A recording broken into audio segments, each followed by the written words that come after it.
వారికి అంకాలమ్మ తల్లి దీవెనలు. మంగళవారం అంకాలమ్మ తల్లి పూజలు మొదలైనాయి. మీరు ఎవరెవరైతే పరిహారం పంపారో, పేర్లు మెసేజ్ చేయమన్నారో వాళ్ళందరి పేర్ల మీద పూజ చేస్తాను. అంకాలమ్మ తల్లి దీవెనలు ఉంటాయి. చూడండి, ఇక్కడ పోతరాజు, అమ్మవారికి ఎదురుగా పోతరాజు విగ్రహం ఉంది.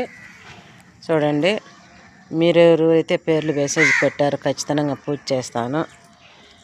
అమ్మవారి దగ్గర పని చేపియాలని చూడండి, సామాగ్రి అంతా అమెరికా నుంచి చేపిమని చెప్పారు. డ్రిల్స్ అవన్నీ ఇక్కడ, అవి కూడా ఈరోజు పని పూర్తి అయిపోతుంది.